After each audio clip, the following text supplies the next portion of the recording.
Alright, and shalom and assalam to again, family. Your brother Lidj Yefdi, Yohannis, Wolde, Immanuel, RastafariRenaissance.com.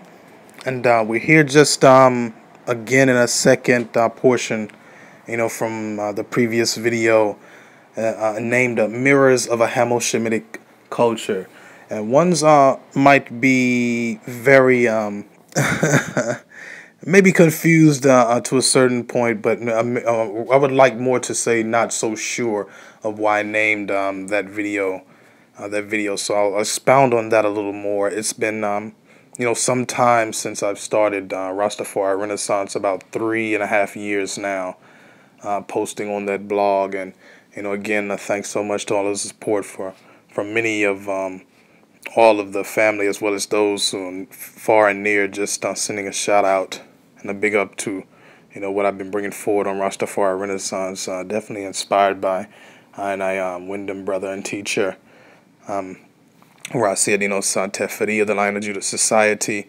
But just to expound more on what I was speaking on, especially about the mirrors of a Hamo-Shemitic culture, and speaking specifically about the Hebrews, the Israelites, those of the house of Jacob or the house of Israel. And I spoke on so many points about, the divisions amongst Israel, which really came at a point when the kingdoms actually split. This was a time when there was just so much built up at a certain point in Israel that it really was an outrageous time, a very hectic time, especially for the children of Israel. But of course, before then, even before coming into the land of Canaan, and between the periods of the Exodus up into the going into and the conquering of the land of Canaan, there was much that went on in the community of Israel. And ones had definitely devalued and really degraded themselves to a point to where it was really evident that a change was definitely needed. I spoke on the book of Judges, being a very good pinpoint, especially toward this day and age, because the very last verse of the last book of Judges mentions that there was no king in Israel, and every man did as he saw fit. So just with that in mind, you could imagine just for a second what really was going on in Israel at the time. There was many warring factions, even between much of the tribes, much of like what you see today, with ones who of course claim the Hebrew Israelite lineage, the Hebrew Israelite thought, so on and so forth. And it really begs the point, for much more study to get a lot of clarity. I even have spoken on some points where ones even just make this analogy that there should be more unity among Israel. But, before I even delve into that point, let's really be honest and clear about this. Within any community, there's always ones who seem to go against the grain, so to speak. There's always ones who seem that the rules don't apply to them, or at least they don't apply to them in the manner in which they see fit. So you always have this, quote-unquote rogue type of mentality amongst certain ones, and preferably it's usually amongst the men. And it definitely has its effects on the sisters as well, but it usually starts with the men. So that's something that usually comes up. And, these are studies that have been done throughout, many cultures. This is not only a part of, the Hebrew culture or the Hebrew Israelite history. This is something that's prevalent in all cultures and all histories and all tribes and all nations. So it's not something that's very new. But again, just bringing up that point, I definitely am remembering points about many ones doing studies on the Talmud and how the Talmud seemingly has become a monolith of what Israel stood for and what, really lays out the more so code of conduct, as ones would see, especially with the Jews who call themselves Jews, or the Euro Jews, the European Jews, however you may want to classify them in whatever way, shape, form, or fashion you see fit. But ones and ones seem to be very misleading in their analogy of the Talmud, not only because there's not a very a focus point on studying the Talmud in its entirety, as well as its interpretation and interpolation, but when you mention Talmud to someone of ones and ones, or my own affinity towards things Hebrew, things Jewish, so on and so forth, things of an Israelite perspective, or Israelite thought, philosophy, doctrine, so on and so forth, we have to beg the question and pose it to ones who may make these assumptions.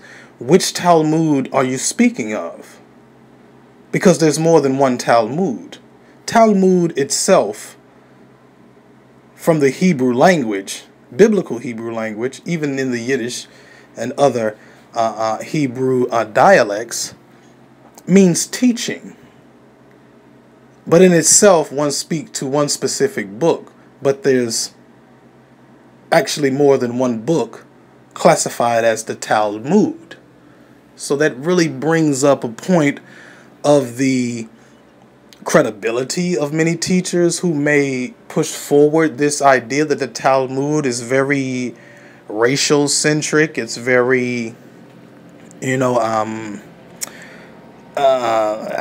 can I put it? Very, a destructive book.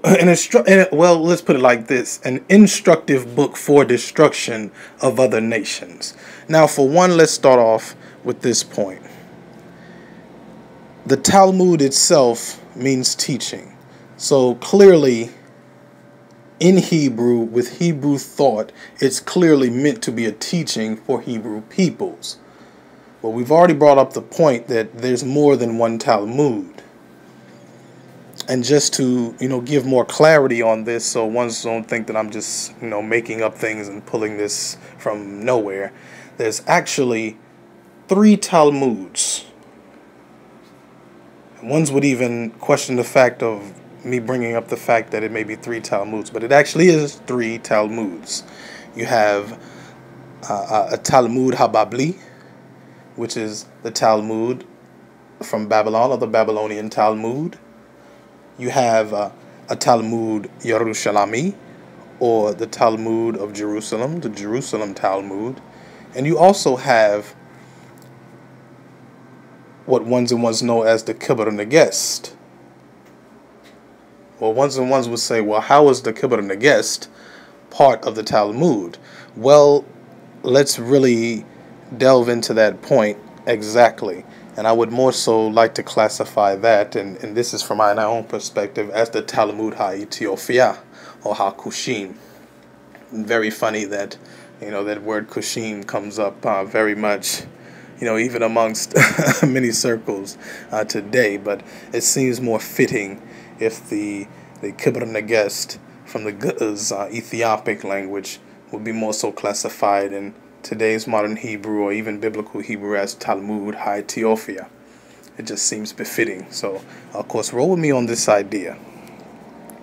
There were 3 factions coming out of the split of the kingdom of Israel to the north, which of course comprised the 10 northern tribes, and of course I'd like to say also arguably 3 to 4 and maybe even 5 tribes in the kingdom of Judah, or Judea, for ones and ones who really search these things out and really give it much attention that it needs. But really just reflective of these three teachings or these three Talmud, it seems that there were three factions that mirror these teachings or these Talmuds. So what am I speaking of? Yefdi, what are you speaking of? I say it here in historical study of the Israelites or the Hebrews, especially after much of the oppression from so many captivities, the Babylonian captivity, the Judean, the Roman captivity, which led to Judea being so subject under Roman captivity, and the Assyrian captivity. You know, so many times Israel had fought off their enemies to a point that, you know, there was a time where they definitely lost some battles and became subject to other peoples. More so because of the disobedience they had to Yahweh Elohim, Abba Father. But of course that is saved for another story or another video. But these three factions again, the Pharisees, the Sadducees, and the Essenes. A very, very interesting topic, as I have put forward now to you that there are three indeed Talmuds or teachings. So when ones and ones are really trying to gain some understanding of the Talmud and why the Jews and why the Hebrews or why do Israelites follow certain things like the Talmud or even study things like the Talmud, it's of a certainty to know these things because they definitely have their place in history, but it also shows, even in this day and time, who's who. So again, I mentioned the title of the first portion of this video, Mirrors of a Hamo-Shemitic Culture. And you can even search these things out yourself. These are things that have been taught all amongst your most prestigious scholars, your most prestigious and elite universities and colleges. You know, many dissertations have been written on these things. You know, and it just it leaves us so much evidence, you know, for ones who may want to quote unquote half-ass or, you know, just half-step bringing forward this information and leaving you with an enormous amount of evidence, an enormous amount of information to really search out. And if you actually look into things like the Shemitic languages, and again, I mentioned these are studies from prestigious scholars, you know, scholars that come from places like Oxford and Cambridge, Yale, Harvard, Brown, Princeton, you know, so on and so forth. These are your top scholars today. They mention languages like the Hebrew, Arabic, Ethiopic, the Ge'ez, Amharic. They have classified this, not Lidj Yefdi, not Yohannis, Wolde, Immanuel. They have classified these languages as Afro-Shemitic. They did this. You know, but studying these things, you know, for myself as well as others, you know, we found these things to be true in itself. Just by the history, the culture, the language, and their connectivity between the linguistics. It shows and proves. These are just facts that, you know, anyone can search out. So Hebrew itself, an Afro-Shemitic language. Ethiopic, Ge'ez, Amharic, and all of the other Ethiopic languages, Afro-Shemitic. Even Arabic itself, an Afro-Shemitic language. You can search these things now. They're still up. They're still there. I'm not just pulling this from nowhere. And again, just sticking to the topic, the three factions of the Talmud and the mirror image of the three factions of Israel, of the Sadducees, Pharisees, and the Essenes. A very good study, side by side, should be done on the three Talmuds as well as these three factions of Israel. So again, just to mention this and to leave this in the comment section for ones to search out, you have the Talmud of Babylon, or the Babylonian Talmud. You have the Jerusalem Talmud, and you have what is known as the Kebra Nagast, or which ones and ones here, and myself more so personally, I'll take the blame for that, to, of course, name this Talmud Ethiopia, or the Ethiopic Talmud.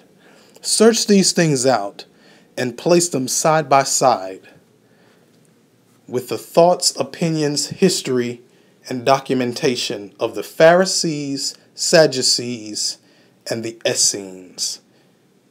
It's a lot of information to be had there, and a lot of clarity to be found, not only of times of old, but of times of new. And this begs, again, the reason for I naming these two-portion videos Mirrors of a Hamo-Shemitic Culture.